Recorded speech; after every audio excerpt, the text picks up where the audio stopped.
Welcome to Glorious Botafogo, your number one source of Botafogo news in English. The Alvinegro beat Atlético Mineiro at the Newton Santos Stadium by 3-0.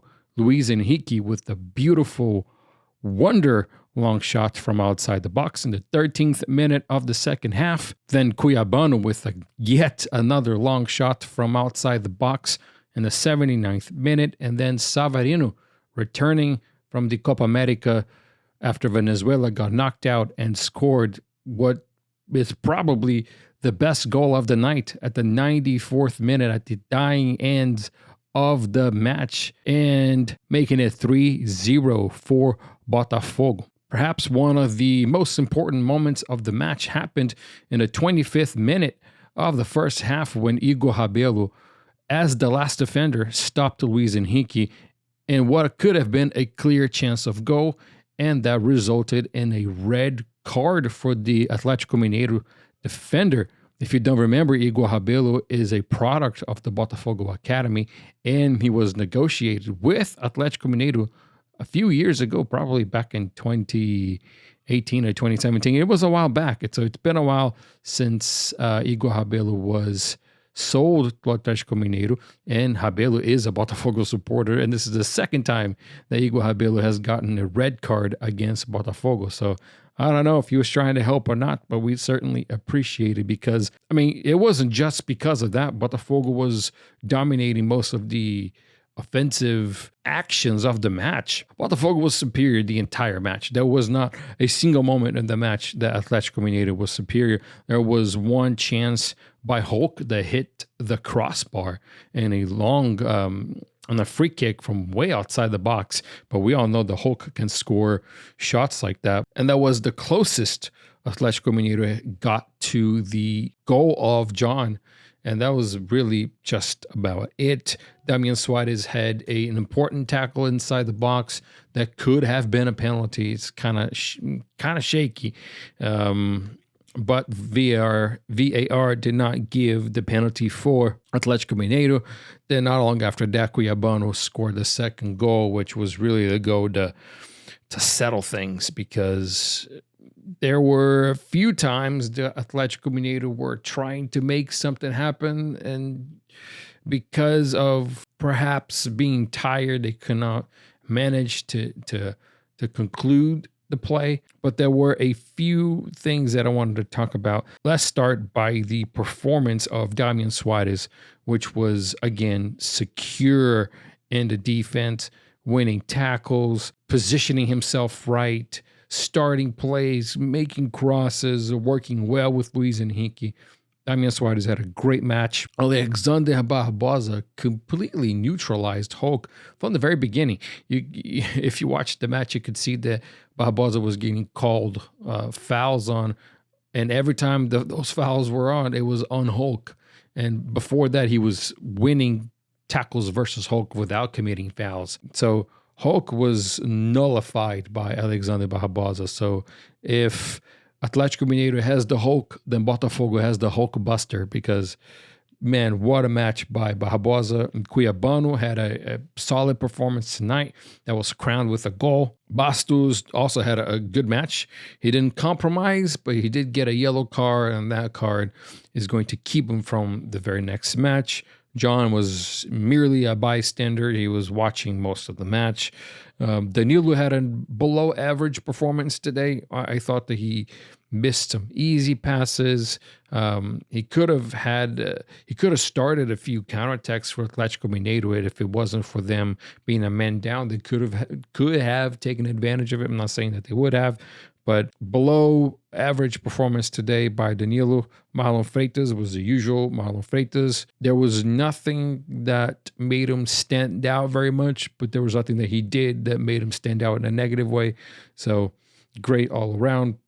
Pretty average for Marlon Freitas. Eduardo had a great performance today with good runs and pushing the pace and driving the team forward. A lot of times he had a few chances that he missed in front of goal, but overall great as well. Luis Henrique, in my opinion, was the man of the match. Beautiful goal, nutmegging players, showboating kind of here and there. and just starting to come into his own on the right side. Junior Santos had the below average performance tonight. He had a few good chances that the Mineiros keeper saved, or the defense came in at the right time. Below average for Junior Santos, but not a bad performance.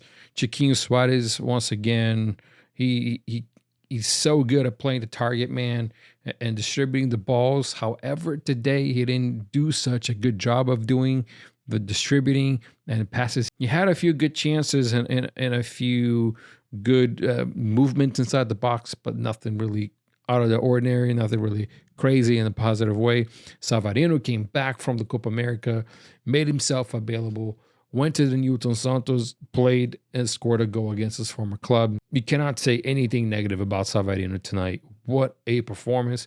What a long shot. Beautiful goal.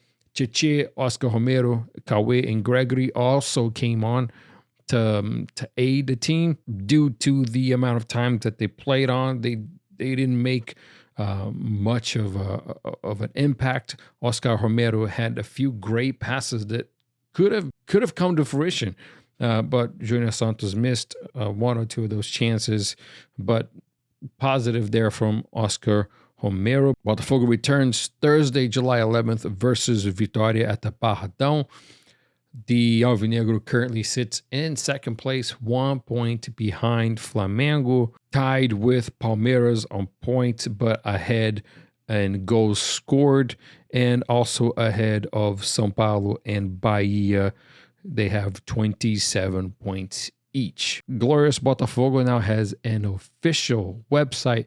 It is www.gloriousbotafogo.com. There will be latest news. There's going to be a partnership announcement coming very soon, but you can see a little sneak preview of what that's going to be. On the homepage, I'm going to have videos, the latest videos, so it's easy to access. There's all my social media pages on the bottom.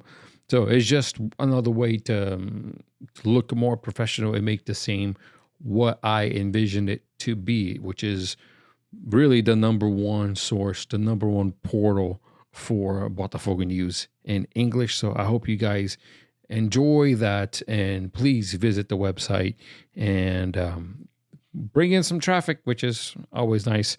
If you've gotten here so far, please leave a like, comment, subscribe if you're on YouTube. Please follow me if you're on Instagram, Twitter, or any other pages, because again, it really does help. Thiago Almada will be having his press conference tomorrow morning, and then he's going to head out with Argentina to the Olympics. And nothing against Argentina, but I hope they lose very quickly so we can have Thiago Almada back as soon as possible, because he's going to be very important throughout the season. If there's anything else of big urgency, I will release a video before Thursday, which is the game against Vitória, which I probably will miss, unfortunately. But I will probably make a quick video on Thiago Almada's press conference. But any other major news, I will bring you another video. If not, then I'll see you most likely this Friday or this Saturday talking about the game against Vitória.